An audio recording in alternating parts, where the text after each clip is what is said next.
On se connecte au marché.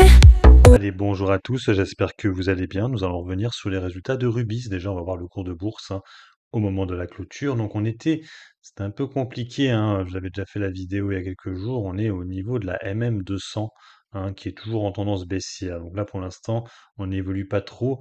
On était sur la journée à moins 1,78. On est à 25,44 € sur Rubis.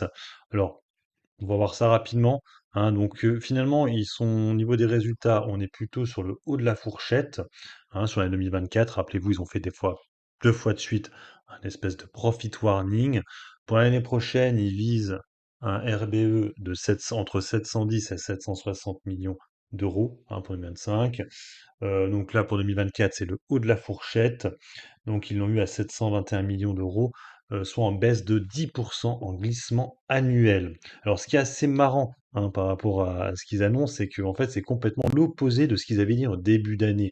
Grosso modo, ils parlent de difficultés rencontrées par le groupe en Afrique, alors que rappelez-vous, en début d'année, ils disaient l'inverse, ils disaient que ça allait être compliqué aux Caraïbes et que ça allait bien aller en Afrique. Moi, j'étais un peu en mode, j'y crois pas trop parce que on le sait, en Afrique, c'est assez tendu parce que la Russie, a tendance un peu à énerver un peu les Africains par rapport aux Français.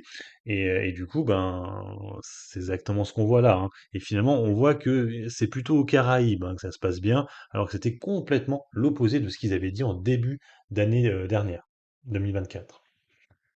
Donc, les prévisions en octobre, j'avais dit un profit warning, donc ils étaient 675, 725, donc du coup ils ont atteint les 725, même pas 721 plutôt, pas tout à fait 725, contre une fourchette de 700 725 à 175. Donc en fait, ils étaient hors de la fourchette qui avait été annoncée en début d'année. Voilà, Rubis a par ailleurs fait l'état d'un résultat net part du groupe à 342 millions d'euros, dans le bas de la fourchette de ses propres prévisions. Donc on voit que c'est pas comme pas très bon, quand même, tout ce qu'ils annoncent, hein. Le groupe anticipait entre 340 et 375. Pour l'année 2025, le RBE, compris entre 710 et 760, toujours impacté par la hausse des coûts de développement dans l'énergie renouvelable. C'est ça qui pose problème à Rubis. Et par contre, on voit que le dividende est, il me semble, un peu moins en hausse qu'avant. Elle avait tendance à faire une hausse du dividende, il me semble, de 5%. Et là, on n'est plus qu'à une hausse de 2,5%. On est à 2,03 € sur Rubis, donc on a toujours un dividende. Donc sur Rubis, on est à 25,44 €. On doit être, on est pas mal, en fait. Je vais regarder vite fait là. On a un rendement à 7,97 sur Rubis au prix actuel. Vu qu'ils font que l'augmenter, de toute façon, Rubis, c'est l'une des dernières aristocrates dividendes, hein. Elle n'a jamais abaissé son dividende pour l'instant. Et encore là, elle arrive à rehausser de 2,5% par rapport à l'année dernière grâce justement à une gestion plutôt viable du payout ratio. Alors après, c'est toujours pareil. Le truc, c'est qu'on a vu qu'ils ont mis en place aussi un programme de rachat d'actions. Alors, je vous lis aussi les autres news qu'on a eu aujourd'hui, parce qu'il n'y a pas eu que ça. Il y a eu des changements au niveau de la gouvernance.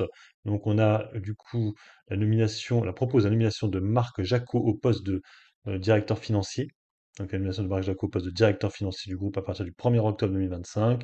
Et propose la nomination de Jean-Christophe Bergeron au poste de directeur général de Rubis Énergie à compter du 1er octobre.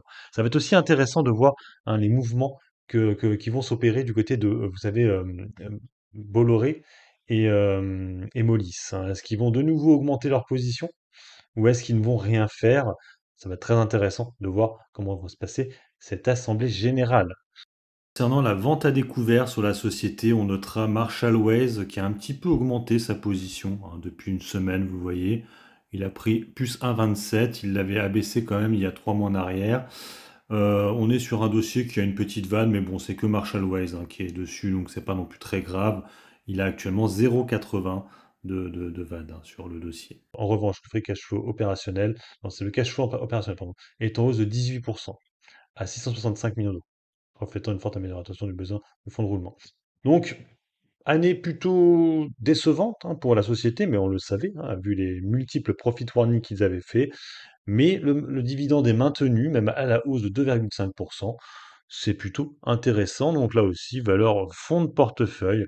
pour jouer un dividende qui est là en hausse année après année. Et ça, pour moi, ça s'achète, hein, pour ceux qui ont de l'argent. Après, bon, c'est pas de foudre de guerre. Après, s'il y a de nouveau des news par rapport à Bolloré, ça pourrait remonter. Donc, pour finir, je vous remonte du coup le cours de bourse de Rubis. Donc là, maintenant, on verra. Donc à voir demain, hein, ça pourrait du coup de nouveau s'effondrer. On pourrait essayer de la prendre à 25,44 €, voire légèrement plus bas ici à 24,51 €. Je suis pas sûr que ça aille beaucoup plus bas entre nous, étant donné qu'elle a comme un bon dividende. Après, je vous l'avais déjà fait dans la vidéo d'avant, elle est plutôt intéressante vers les 20 € en général, hein. Vers les 20 €, c'est un bon prix pour rentrer dessus. Et en plus, vous aurez un meilleur rendement, hein. Après, je vous rappelle aussi que Rubis est une société qui s'effondre souvent après son dividende. Cette année, elle a versé 2 fois un dividende normal et un dividende exceptionnel. Je ne pense pas que l'année prochaine, elle fasse la même chose. Donc, c'est son problème, hein, c'est qu'à chaque fois que le dividende arrive, les gens vendent l'action. Il faut attendre quasiment un an avant que ça remonte. Donc voilà, j'ai fait le point sur Rubis. Rubis Petitas, hein, comme j'avais dit, c'est un peu toujours la même chose, hein, ça n'évolue pas vraiment. Donc, des résultats et des perspectives assez mollassonnes. On va voir, au niveau de la gérance et surtout du conseil de surveillance, est-ce qu'il y aura des mouvements de la part de Bolloré et Molis? Allez, sur ce, je vous laisse, bon investissement et bon trade. Ciao, ciao.